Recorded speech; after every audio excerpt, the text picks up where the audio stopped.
Morning, Facebook. How you guys doing? Saturday morning, you know what it is. We got to get it in. Every Saturday morning, 9:30. You know we do our Formers Anonymous live recovery group. Yes, I'm playing with some features, you guys, just so you know. Because good enough is never good enough when it comes down to it. So, good morning, everybody. How's everybody doing? Sammy's on the road this morning. He had some stuff he had to take care of. So it will be me. And I am bam. I'm going to be trying to share this link here. So if you're on the live and you got the link, but it didn't show you, it said message unavailable or content unavailable, let me know. Bam, because we are still working on that, you guys. Like, it's frustrating as shit. I'm not sure what's going on or why. We are doing our best to fix that. It's been doing a lot of weird things. And we're not sure if it's Facebook and Facebook's dislike of using multi-platforms, or if it's just still working on that, you guys, that I am too dumb to figure it out, which is very possible, you guys. Like, it's a possibility, hey? So this morning I want to talk a little bit about, first off, good morning. Welcome to Formers Anonymous, 12-step program where we... Are you presenting the manifesto? Oh my God, Lisa. I love you, kid. No, this is our Saturday morning recovery group. So we do a live every Saturday morning, and then we're doing in-person starting this week coming up. I'll announce that later, the dates and the times. With the pandemic as it was, and as bad as it got, we were only doing live. We weren't doing any in-person. We're beginning to go back to the in-person meetings as well, which will help us reach more people here locally and not just on our live feeds. So I want to talk a little bit today about barriers to recovery, what they are, what that means, how we overcome them. And yes, I'm looking down, you guys. I'm actually sending out the feeds as I go. Hopefully people are receiving them and it's not just saying unavailable. If it is, I'm going to be just angry. I've tried so hard to make sure we got this this working correct. So let's see how it does. Bang. So barriers to recovery, what are they? How do we identify them? What do they do? How do they slow us down? And how do we recover from them, right? Like, those are all important things. When we hit those barriers,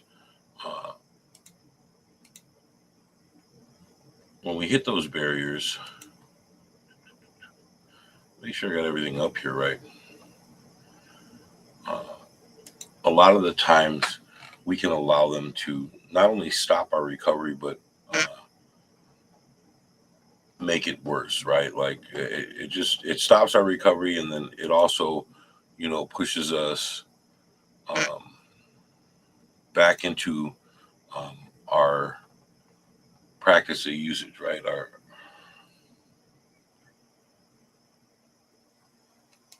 It puts us right back into our habits. And so we need to identify what those are when we're in recovery, and then we need to find some way to deal with them in a way that won't lead us back to a relapse. And sometimes we won't even know, right, that we're hitting this barrier. We just know things are changing a little bit, and we're stumbling, but we don't think we're in that much of a danger of relapse. And there's a lot of aspects to barriers. Sometimes they're people, right? Like, it's just certain people that we get around. We used with them when we were active in our addiction. They lead us down that path. Sometimes it's a emotional response. Sometimes it's an emotional response to some type of trauma we've dealt with. Uh,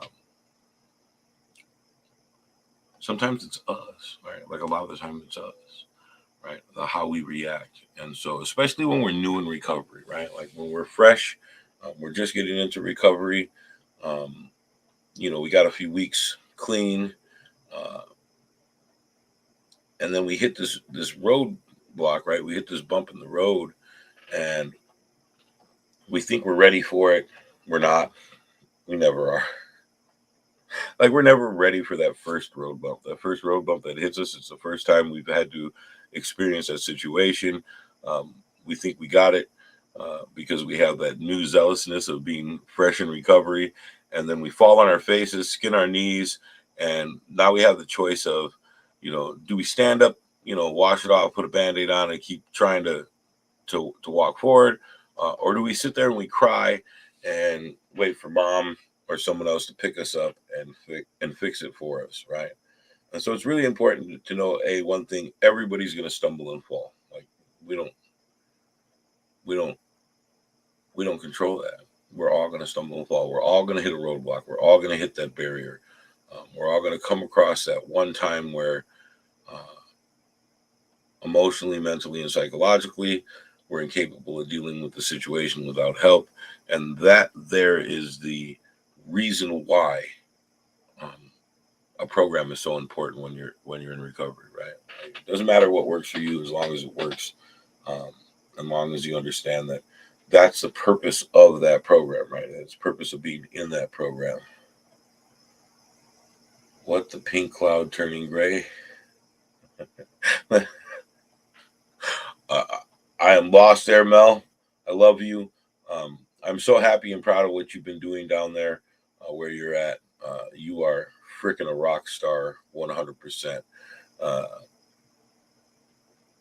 so, yeah, the first thing you need to understand is you're going to stumble.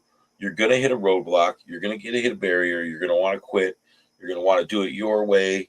You're going to want to walk off from the situation, or you're going to want to ball up, cry, and say, "Screw it! It doesn't really make a difference." This is one of the reasons why almost uniformly 12-step programs say you should not become emotionally involved in a relationship when you are new to recovery. And one of the reasons why is because if that relationship falls, first off, um, it becomes an excuse to use again, right? Like, screw it, who cares? This person ain't a part of my life anymore. Um, Another reason um, would be the person that generally we start a relationship with early in our recovery is also in recovery, and so now we're affecting both of our recoveries, right? That's a definite hard thing for both sides. So you want to think about them as well as yourself. So when you guys break up, what happens is um, that barrier you hit of, well, now I'm not with them. What difference does it make? Uh, I'll start using again, or I'll start doing whatever it was that I was doing um, that was messing up my life, um, because it really doesn't matter. We're not together anymore. So these barriers are there. And so 12-step programs have actually spent, and programs have spent years and years and years identifying these barriers and these situations that cause uh, people to relapse the most. And so we try our best to steer ourselves away from them.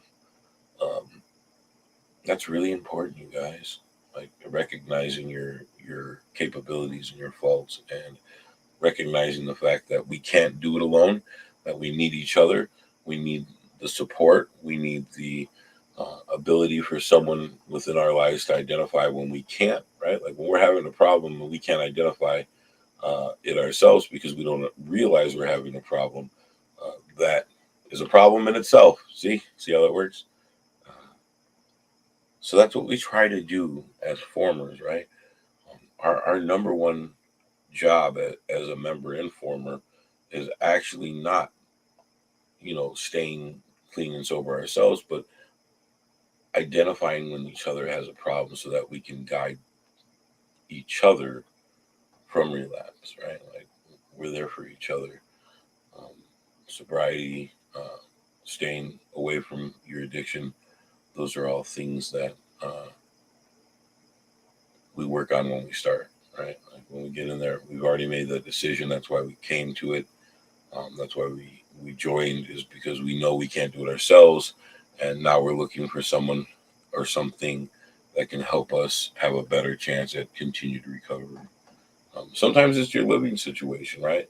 Like you get into recovery, you're fresh, you move somewhere where you know it's safe and clean, and now during your recovery, right? Like especially when you're new, uh, you have to deal with the personality of someone else, and you don't always get along. Like sometimes it can get rough, and then you got to decide. Well, you know, do I want to stay here and continue to do what I'm doing, and deal with the occasional headache, as long as it isn't, aggressive or disrespectful. Morning, Sabrina. Or do I want to move along and try to find somewhere else to be? I always tell people that your location does matter, but just not as much as people think. Like you can run away, and 90% of the time, it ain't gonna help you because you're gonna find the same group of people that you were with in the place before. But if you're the lucky ones and changing your location helped you to better your recovery, then there's a reason, right? And working things out with the people you're with is really important because they're dealing with somebody fresh to recovery who doesn't really know themselves, and you're dealing with somebody fresh to recovery that doesn't really know themselves. Like you don't know you either, right? Like uh, we've been using or drinking or living a lifestyle that was detrimental to our health for so long that we don't know who we are without it. That's crazy, but we really don't know who we are without that, right? Like I have a friend, her and her uh, husband had been drinking since their teenage years. They're now in their mid 30s, and they both quit drinking and realized they didn't like each other. Like their common bond in their marriage was alcohol. Uh, they don't like each other at all. Doesn't mean they don't love each other. Um, but they didn't know who they were without alcohol, and now they're learning, right? And that's hard work, you guys. Like to recognize that, and they're going to make their own decisions on where their relationship goes or doesn't go. So that's another barrier that you have to think about. That's the reason why 12-step programs traditionally teach that you should spend at least a year or two um, without a significant other when you start recovery, because you don't know who you are. Like you have to find out who you are without your main crutch, um, and sometimes that person isn't the person you thought it was, right? Like don't always blame your partner. Oh, I'm so sorry, guys. It was a long night for me. Uh, One of my best friend had some serious health issues yesterday, and so we've been dealing with that. Thank God he's okay, um, whether he's watching or not. I love him. So, um, like, you don't know who you are. When you started your addiction, you actually stunt your maturation process from that point forward, right? Like, so if you're 15 or 16, your emotional mental health, right, kind of remains the same as it was when you were 15 or 16, even though you grew beyond those years. Um, you didn't deal with things mentally or emotionally or psychologically from that point forward. So when you get into recovery, your emotional health, your mental health, your psychological being is still 16, right? Now you're 33. You just spent 17 years under a bottle, or under the influence of some drug, or living a lifestyle that became addictive and warped your ability to grow. And you have to um, figure out who you are and learn who you are. What do you like? Like, how do you know? You were 16 the last time you really thought about it, right? Like after that, you started. Let's say you were drinking. You started drinking on a daily basis or on a regular basis. Alcohol started to consume your ability to think, um, and you just kind of stagnated. And so, if you're in a relationship and you met that person during your during your addiction, um, they don't know you and you don't know you. You don't know them. That's a hard barrier to overcome because now the two of you have to um, get clean, get sober, learn about yourselves while learning about each other, while trying to make a relationship work. Two addicts together never helps, right? Like I don't know a couple who are addicts or who lived an addictive lifestyle uh, that really knew each other after they left their addiction and got into recovery. I'm not saying I don't know couples that haven't made it work. I do. I know a lot of couples who have made it work and made it work well. Um, More power to them. I'm proud and happy for them. But I know a lot more that haven't. And usually it's because they never really knew each other. They knew the addict that was uh, using with them. And when they got sober, they realized they didn't like each other at all. They didn't like themselves. Like I didn't like myself for years and years. I despised me. Uh, Even when I walked around pretending like I was happy with myself, and I still didn't realize the deep seated hatred I had for myself. So let's recognize that as a barrier as well. When you devalue or look at yourself as valueless and you don't love yourself and you don't like who you are, um, you don't feel like you're worth the time to uh, invest recovery into, right? Like when you hate yourself that much, like what difference does it make? Who cares how far I fall? It doesn't really matter to me. And so that mindset right there is a huge barrier to recovery. And whether it be recovery from a lifestyle, whether it be recovery from a substance, um, it doesn't really make a difference. And so working through those barriers is something you need to do in a group. Why? Well, um, because there's going to be times where you're falling into insanity, literally insanity, and as you fall into that insanity, you can't see it, right? And so, if we have a community around us who are all recovering, it's much easier for us to recognize when one of us is starting to do things that we know can harm themselves, can harm them. And even if they don't see it, we can see it. And then we can gently pull them aside and say, hey, listen, uh, look at what you're doing real quick. Take an objective look. Um, you're starting to push yourself to a path that's going to lead you to relapse or is already led you to relapse. And we're here for you to listen and help and uh, help you stay sober and clean and stay out of this lifestyle. Um, so that's one of the major ways to overcome that barrier, right? Surround yourself by a group of people um, or a person that can recognize the when you're exhibiting the signs of struggle and relapse and be there to help you guide your way back out of that. So that's for me, that's been one of the greatest um, tools that I've had to my recovery. And I have a core group of people that I reach out to, um, and they know who they are. Um, it's amazing to be able to know that when I recognize that I'm starting to have problems and I reach out to someone, there's always someone there to guide me back to that right path. And that's not to say I don't have the other side too, right? Like I got people in my life that if I wanted to fuck my life up, I could call right now and they'd be here in 10 seconds to help me fuck my life up, right? Like, oh, you're back in the game. Let's go, bro. Or, fuck, man, you need something? I can hook you up. Let's go, bro. In pain, you're suffering, you're hurting, whatever it is, I got you. Like, I have those people out there too. Um, I don't call on them because I know that they would be there in that heartbeat to help you fuck my life up, right? So, maintaining a good boundary between you and those you know who are still active in their addiction will help you overcome a lot of the barriers to your addiction, right? And I'm not a specialist. I didn't spend 20 years in school learning addiction specialties. or psychiatry or psychology. Um, I took some courses, whatever. This is my life experiences, right?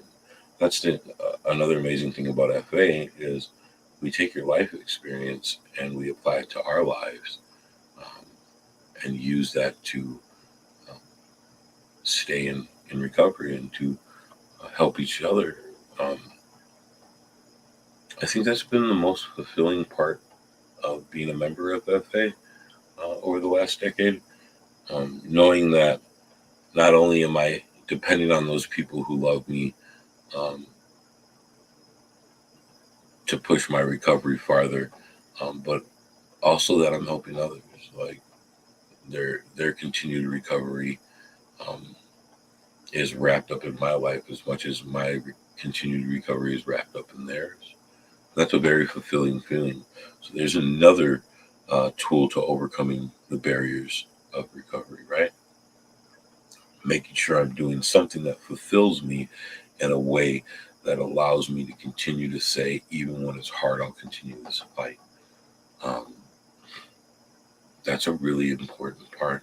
Now, one of the things that I find lacking in most 12-step programs um, is the happiness, the joy. Um, 12-step programs, for the most, don't identify joy as an important part of recovery. But let's be dead honest, you guys. How long can you continue to do something you don't want to do initially if there's no reward within it, right? Like if we're doing something by rote every day and given we're not really given a a reward, right? Whether it be emotional, psychological, or physical, then why do we continue to do it? Oh shit, you guys! I'm sorry. Why would you want to, right? So FA actually takes the time to look at and try to identify the joys of recovery. What brings you happiness while you're in recovery? So once we identify that, we can focus your recovery into that, right? What is it? Spending time with your kids, um, increase time to do hobbies, or um, to spread the word, or to dig deeper into your theological belief. What brings you joy while in recovery? And let's identify that and then focus your recovery towards that so that you can sustain that recovery, right? Like you can't sustain something that you're fucking miserable at. Like if recovery was miserable, I can guarantee you 100% of relapses are caused by unhappiness, right? Like we know what causes addiction, a desire to uh, alter reality, to in a way that relieves us from some time of suffering. Um, that's why in FA we teach suffer well. Learn how to live and suffer well so that when you're not suffering, you can enjoy your life so much more than when you were. So learn how to suffer well and then find your joy. My joy is being a dad. My joy is helping others. My joy is seeing the benefit of that assistance and that aid, right? Like when I help someone, I receive a huge boon for doing it, right? Like I might not be receiving a financial boon or anything like that, um, but inside, I receive the greatest boon, which is feeling content and happy, and feeling like I'm contributing to my community. Um, there's a huge part of my soul that still feels guilty over the things I did in my old life. And so, because of that, when I do something to make up for it, um, I receive a prize. I receive a reward, and that's internal. That reward is my good feeling inside of accomplishing something that people said I could never do, which is be a better human being. There's another barrier, you guys, haters. You're going to have haters no matter what you do. Whether you're living a life of recovery or if you're in the fucking pits of hell, you're going to have fucking haters. and they're going to be there to tell you everything you want to hear about yourself, whether that's negative or positive, right? So, and what I mean by that, most of us, when we're fresh in recovery, don't want to hear about uh, how good we can do, right? Deep down inside, we want to hear how bad we are. Um, hold on 1 second, you guys.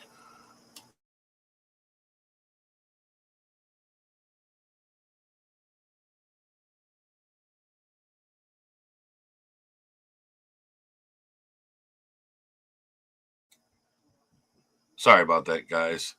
Uh, my 7-year-old was banging on the door. Uh, so, so there's something deep inside of all of us, right, that reaches out and uh, tends to identify with the negative. Um, it takes us a long time to be able to accept and embrace that positive part of our psyche um, that helps us grow. So recognize that, right? So that's another uh, barrier, those haters. And the best way to overcome haters, in my experience, has always been surround myself with people who love me and don't allow their discourse to create disharmony within me, right? So people, whether earned or not, like there's people in my life who hate me, and I deserve that hatred, right? Like the things that I did in my past were deserving of their dislike and hatred of me now. And regardless if I live a life of recovery and try to give back and be better, they're not required to forgive me. They're not required to say, "Oh yeah, shit, I recognize your changes. You're a good dude now." They don't have anything. I don't have a right to ask them that, right? I don't have a right to ask them to forget, right, or forgive. Um,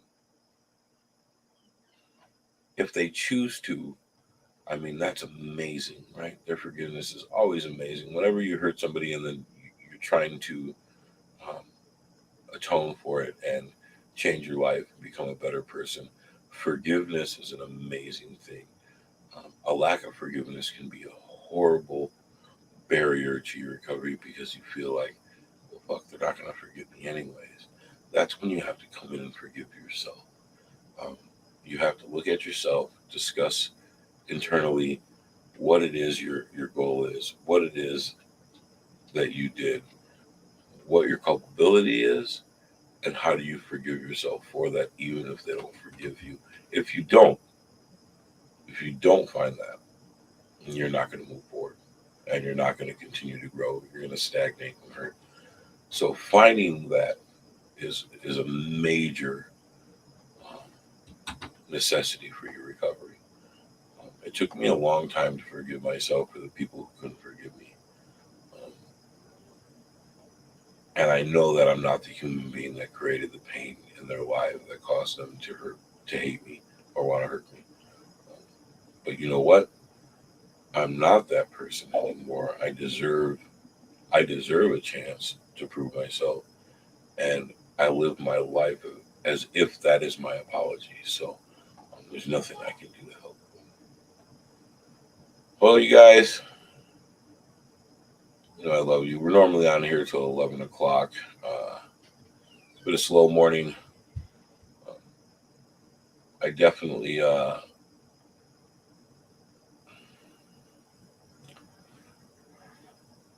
So right now in my life, I'm having some struggles, and I'm dealing with them the only way I know how, through through reaching out, through talking to you guys, uh, through my work and through my children. Right, like these are how I deal with my emotional setbacks and my traumas. Um, and so as great as it is, it's also hard, right? You never want to come on here. You never want to come on here and expose your weakness, right? You don't want people to see you as weak. You don't want people to see you as struggling. You don't want people to see you as uh, anything but what you want them to see you as. So for me, sometimes it's hard, but yeah, I've been struggling lately, and it's not with sobriety or anything like that. My issues were never a substance. My issues were always psychological uh, and control and violence based.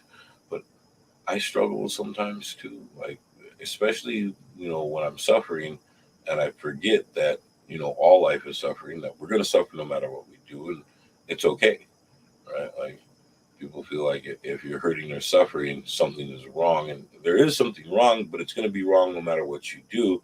And using or drinking isn't going to make it better. It's just going to hide those feelings. You dig what I'm saying? All right, like you're just covering up what's really there. The background and the shirt look great together. You think so? Hey, everybody. Just so you know, I'm wearing a Team Oscar Mike shirt. Oscar Mike is an amazing group of human beings who are mostly veterans, but not all, who believe, whether they know it or not, they're formers too, right? Their whole motto um, is definitely right in line with FA's, and that's where they believe that getting up and moving forward through suffering and pain and everything else that you have to deal with, regardless of what it is the only way to continue to build your life. And so I'm a huge supporter of Oscar Mike, my sis, OMRN, is a member of them, and she was working for them. I don't know if Sissy's still working for them. She might as well be. She does it for free. Like she was a volunteer for them for forever and an employee. And when she introduced me to them, I fell in love with their motto. I fell in love with their mission statement because it's the same as FA's, right? Making the world a better place. That's and making our world a better place, like our personal world. Like we can't help other people if we're not able to help ourselves and to live a life that is beneficial for all of those in it. Uh, all right, you guys. I got some work stuff I got to get to. In fact, my phone's been blowing up. Bam, bam.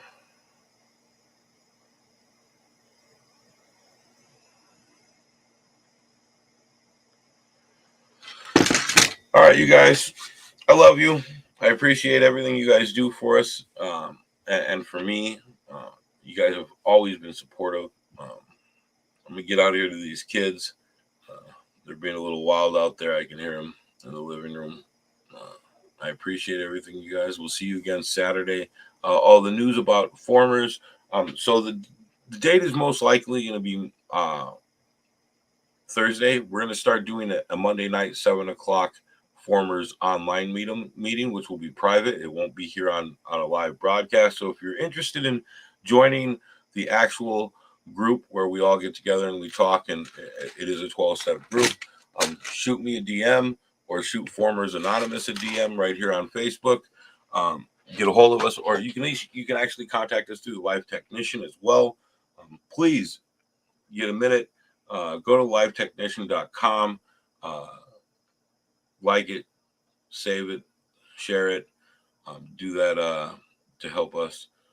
So send us a message. I'll get you the link so that you can join the actual online group where we have an actual meeting every week. And then I think we're going to be doing in-persons every Thursday at my brother Alex's gym, starting Thursdays at 7 to 8:30. I just got to confirm that. And once I confirm that time and rough everything out, I'll let you guys know. I'll post everything. So those of you in the Racine Kenosha Milwaukee area can attend. Until then, you guys, I love you. I appreciate all the work you guys do. I appreciate all the support you guys give. Till next week, I love you.